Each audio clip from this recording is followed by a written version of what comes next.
Back in the lair, our MC was seen in front of her swarms giving a speech. With a scary expression, she told them that the time for war has finally come. She told them that their enemy is the kingdom of Maluk. With a sad expression, she told them that their enemy had a butcher and took the life of her friend. She then cries and feels a sad expression while giving a speech to her swarms.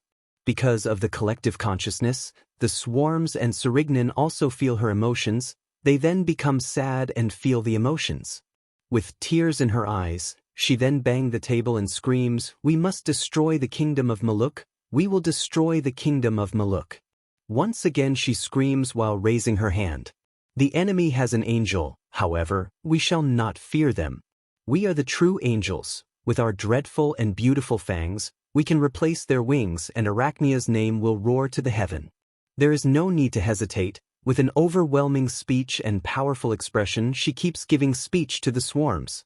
Hearing the speech, the swarms praise her and keep shouting her name. She then closed her speech with a smiley face.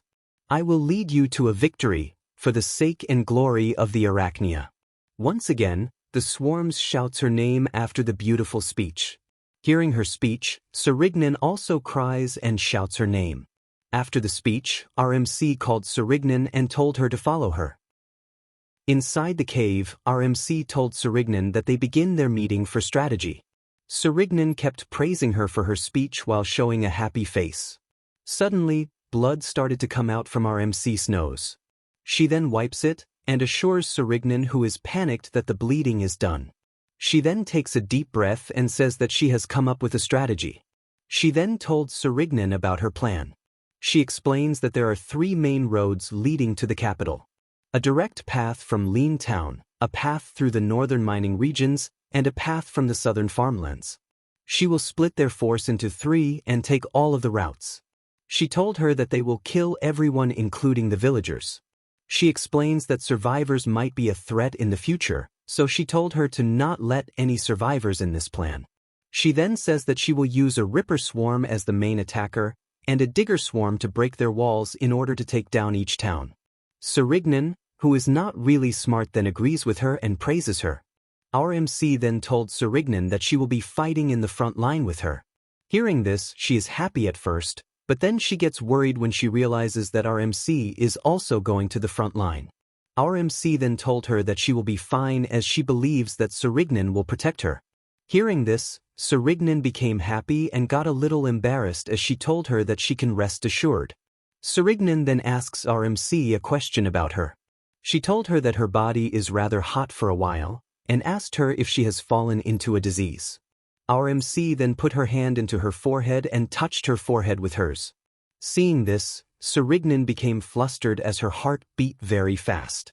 Our MC then makes a conclusion that Serignan will soon evolve as she got a big EXP from killing the angel before.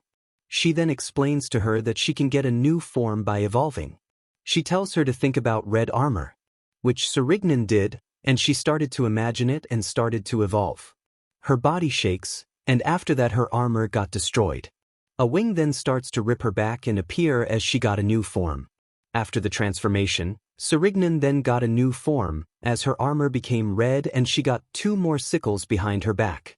Our MC told her that she has become a bloody knight. The scene then changed to the kingdom of Maluk. Inside the castle, there is a king seen sitting and questioning about the knights that have been wiped out. The Minister of Defense, Marquis Omari Odevsky, then told the king that there is a rumor about a witch which is the main reason for the knights wiped out. Beside him, a Prime Minister, Marquis Slava Smyrnensky, then replies that there might be an enemy which they have never seen before. He then also says that this might be the doing of their rival empire, the Nairal Empire. He then told the king that they must prepare their troops. In response, the king suddenly snapped his stick and with an angry face, he then sent an order to gather the army and sent them to the forest. The next scene then shows an army gathering in front of the king. The minister told the king that they will win by using this number of troops. Besides, he also says that their enemy won't last long as they won't have enough logistics even if the enemy is a wyvern unit from the Nairal Empire. The Prime Minister then also says that their enemy won't expect this number or troops, thus he assures the king that they will win. However, there are still some thoughts that concern the Prime Minister. He feels that something is strange and hopes that it won't end badly. Suddenly, a girl is seen running towards the king as she calls him father. She then asks if there is a war happening. The minister then replies and tells her that she should not come to this place. The king then told him to stop, and with a happy face, he then told his daughter to come to him. While being patted, the princess then looked happy as she told her father to kill those elves in the forest, as she says that they are vile and wicked creatures. In response, the father agrees with her and mocked the elves furthermore. The princess then clings to her father and tells him to get rid of the elves. With his filthy face, he assures her that he will massacre the elves, in the name of their god. The next scene then shows two knights talking to their commander in Lean City. They told their concern that it is weird that the elves managed to defeat a holy knight. One of them also mentions a rumor about a witch from an old legend. The commander then assures them and tells them that it is the doing of the Nyril Empire. The two knights then ask the commander about his family. They ask how old is his daughter, and he answers that his daughter is 3 years old. He also says that he will do anything to protect the country where she lives. Suddenly, an alarm bell was heard across the camp. One soldier ran towards them and told them that there is an order. He says that the enemy has attacked the Lean gates and orders them to reinforce the gate. The commander then shouts to his men and tells them to prepare. A mage squad is also seen heading to the gate. He then smacks his hand, as he says that he will beat the elves and the Nyril monkeys. However, his imagination is gone when he sees the enemy they are fighting. Screams were heard in the front line as they saw the monster. He was shocked and stunned as he didn't know what he was fighting. Screams and death are filling the atmosphere. One by one, the knights are killed by the swarms. Everyone was panicked as one of them told the rest to climb up the gates. The magician squad then shoots a fireball to the swarms. It gives some effect as it burns the swarms and damages them. When they finally had hope, suddenly the ground was shaking. Turns out it was because the gate was about to get destroyed by a massive number of swarms. Hearing this, the knights are all scared as they see the gates destroyed in front of them. Boom, massive swarms were seen in front of them. Massacre, that's the only right thing to describe the situation, as the knights got killed one by one without any resistance. Seeing this, the commander then orders his man to retreat as he doesn't want to die. They then begin to run as fast as possible. While running, the commander thinks about his daughter and that his command to retreat is not wrong as it was a tactical retreat. When they are about to reach the west gate, their hope to run is gone. As the swarm was already blocked, they escaped. Desperate and shocked, the knights have lost their way to escape. Suddenly Serignan appears in front of them and kills them one by one. "It's hopeless, we are surrounded," says the soldiers loudly. As the commander, frustrated and confused, he then screamed and told the soldiers to charge towards the gate. Serignan then sliced the soldiers' head like ants. The commander then swung his axe, trying to hit Serignan. Seeing this, she then blocks his attack with her scythe in her back. Seeing his attack, Serignan then praised him a bit. He then tried to attack again, however, his head was flying in the sky in the next second. Seeing RMC in the middle of the swarms, he thought she was a citizen while his vision slowly became black. Hitting the ground, his head then rolls to RMC's feet, while she shows a happy face. In an instant, the fight was over. RMC then gives a praise to Serignan.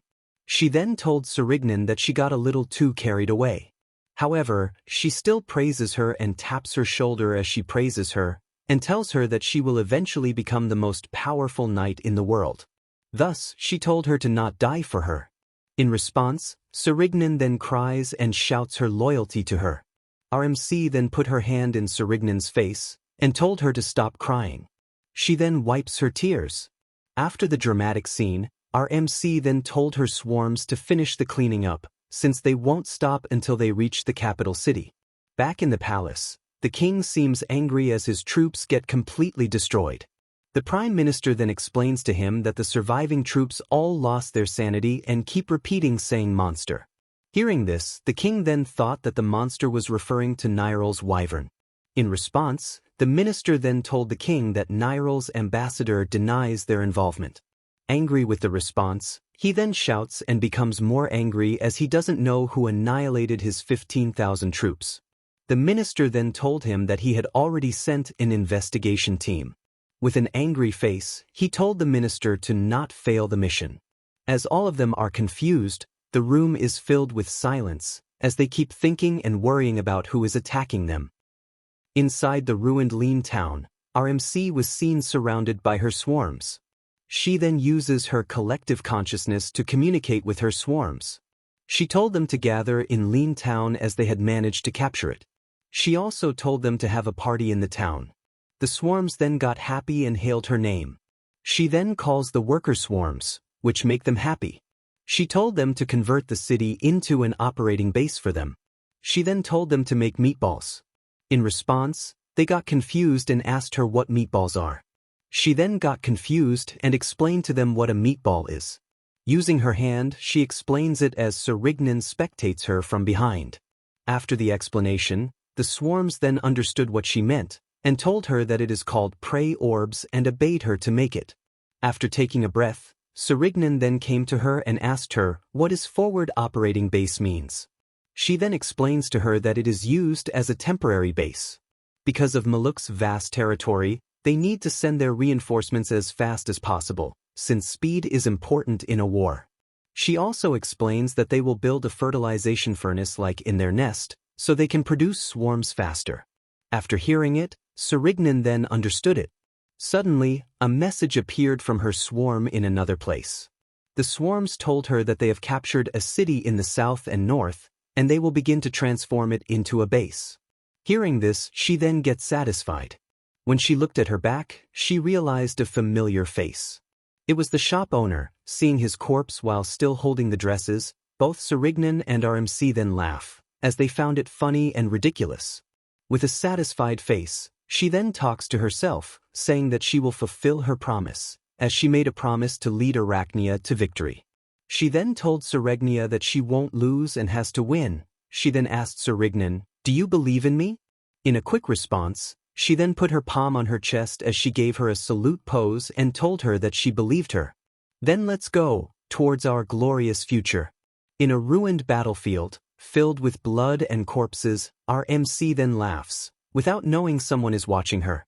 In the top of a tower, a woman seems to watch our MC the whole time. She says that thanks to her, the game has gotten more interesting as she smiles and laughs with a happy expression. Who is she? Is she some kind of a demon? Or a god? Will her story be told in the next part? Let's see about it.